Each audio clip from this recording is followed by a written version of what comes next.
Ya, Hari Anak Nasional diperingati dengan penuh ceria oleh para siswa. Namun di balik cahaya wajah mereka, tak sedikit yang menyimpan luka dalam di balik seragam.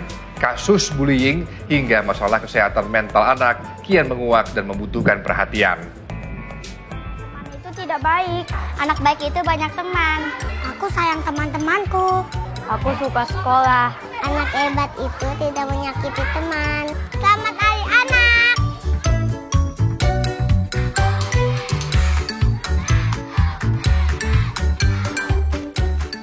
Senam pagi di halaman sekolah, diikuti tawa dan sorak anak-anak yang ceria.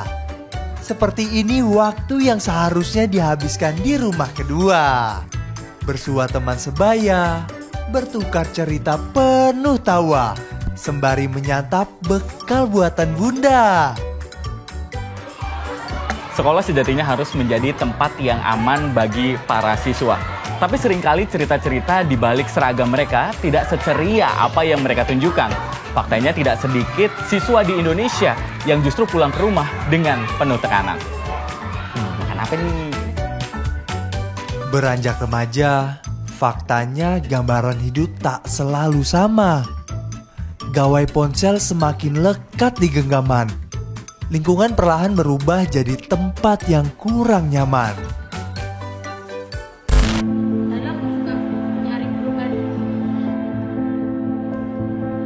Data Komisi Perlindungan Anak Indonesia mencatat ada 2.355 pengaduan tindakan perundungan terhadap anak sepanjang 2024. Mirisnya, sebagian besar perundungan terjadi di lingkungan sekolah, baik secara langsung maupun secara daring.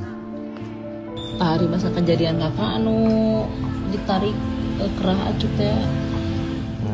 Di Garut misalnya, hari pertama yang biasanya penuh keceriaan berubah kelabu. Anjlok nilai akademiknya, gagal naik kelas, dan diejek teman-temannya. Seorang siswa nekat mengakhiri hidupnya dengan cara gantung diri. Lingkungan aman, komunikasi terbuka, dan pendampingan dari orang terdekat sejatinya merupakan kunci anak-anak tak sekedar tertawa di luar, namun juga bahagia di dalam. Kayak aku ke ayahnya gitu, kayak belajar bahasanya itu yang baik, yang sopan, dan juga di peran orang tua sih terutama. Sama dia juga, kalau aku kan dari kecil juga udah disekolahin ya, supaya dia itu lebih berani, terutama berbicara dengan guru, dengan teman. Paling kita minta sama gurunya ya untuk mengawasi gitu kan, biar anak kita di sekolah juga aman gitu, jangan sampai dibully sama teman-temannya gitu.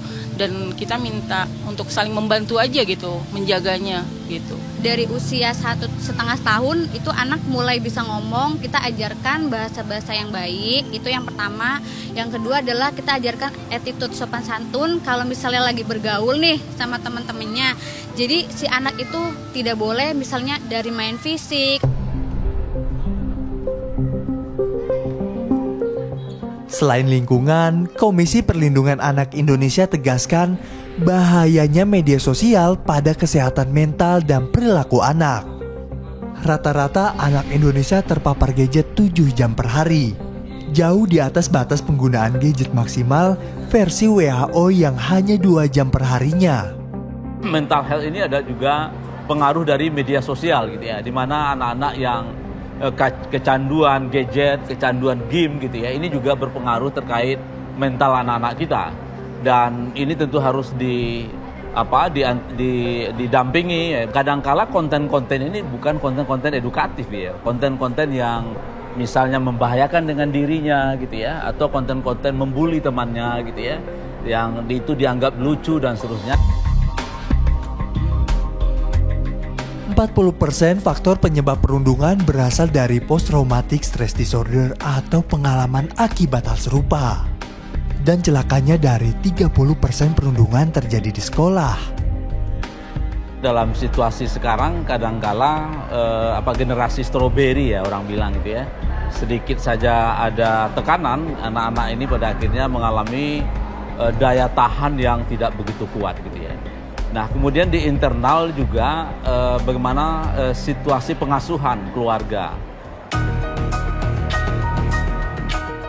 Jika tidak ditangani serius, kasus pembulian tahun ini berpotensi kembali meningkat.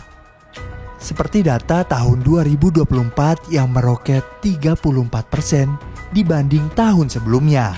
Kasus perundungan yang cenderung meningkat setiap tahunnya seolah merupakan panggilan bagi kita bahwa di momen Hari Anak Nasional ini merupakan momen bagi kita untuk melihat, memahami dan menjaga mereka karena hak untuk tumbuh kembang dan juga rasa aman ini harus dimiliki oleh setiap anak dari orang dewasa dan lingkungan tempat mereka tinggal. Adrian Ditya, Rio Pramasta melaporkan.